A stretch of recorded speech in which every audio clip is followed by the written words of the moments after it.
সাতক্ষীরা জেলার উন্নয়ন যদি আমরা লক্ষ্য করি, তাহলে পার্সেন্ট চাপ দিলে তা অত্যন্ত অপ্রতুল হয়ে দাঁড়াবে।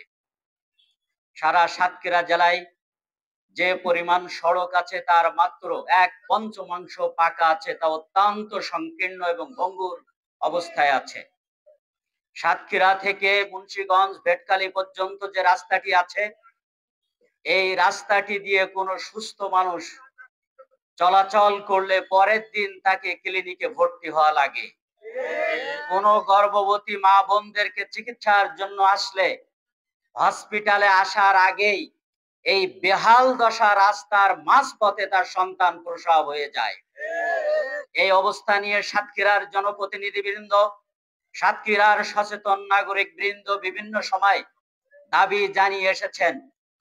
সেই দাবির প্রেক্ষিতে সামান্যতম উন্নয়নের হাতছানি আসার সাথে সাথে 2013 সালে যেই পত্রিকাটির ইন্ধনে চৌধুরী মঞ্জুরুল কবির তার নেতৃত্বে সাতক্ষীরায় যে মানুষকে নির্মমভাবে হত্যা করা হয়েছিল, কলরাতে যে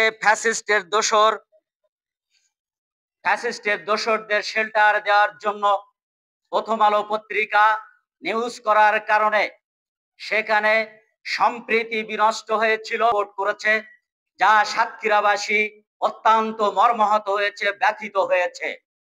আমরা সাতক্ষীরাবাসীর পক্ষ থেকে প্রথম আলোর নিন্দা জানাই, প্রতিবাদ জানাই এবং তাদের শুভ বুদ্ধি উদয় হবে আমরা এ প্রত্যাশা করি।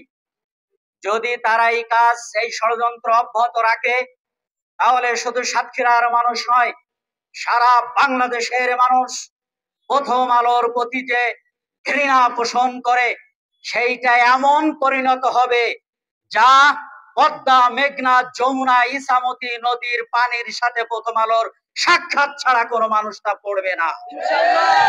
তাই প্রথম আলোর যারা সম্মানিত সাংবাদিক আছেন, যারা সম্পাদনা পরিষদে আছেন, তাদের কাছে আমরা আহ্বান জানাবো, আপনারা আরো সুন্দর করে রিপোর্ট করে শুধু সাতক্ষীরা নয়, বাংলাদেশের উন্নয়নের জন্য ভূমিকা রাখুন। আপনাদের মাসি পিসি তো এখন দেশে নাই, জাগার মাল জাগায় চলে গেছে, আপনারা ক্ষান্ত হচ্ছেন না কেন? সুতরাং আপনাদের কাছে আমরা আহ্বান জানাই, সম্মানিত সাতক্ষীরাবাসী, আমরা শ্রদ্ধেয় জেলা প্রশাসকের মাধ্যমে সরকার বাহাদুরের কাছে আবেদন করতে চাই, সাতক্ষীরায় একটি বিশ্ববিদ্যালয় অতীব জরুরি হয়ে গিয়েছে। 24 লক্ষ মানুষের বসবাস, একটি বিশ্ববিদ্যালয় অত্যন্ত প্রয়োজন, যেটার দাবি আমরা স্মারকলিপির মাধ্যমে জানিয়েছি। সাতক্ষীরা একটি বিমানবন্দর প্রয়োজন, এখানে দেশ বিদেশ বিভিন্ন দেশ থেকে মানুষ এসে সুন্দরবন দেখার জন্য, এই পর্যটন কেন্দ্রে আসার জন্য তারা ভিড় জমায়।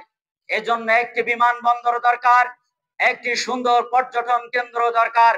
সাতক্ষীরার যে ভোমরা স্থল বন্দর আছে, এই ভোমরা স্থল বন্দরটি আরো উন্নত করা দরকার। সাতক্ষীরার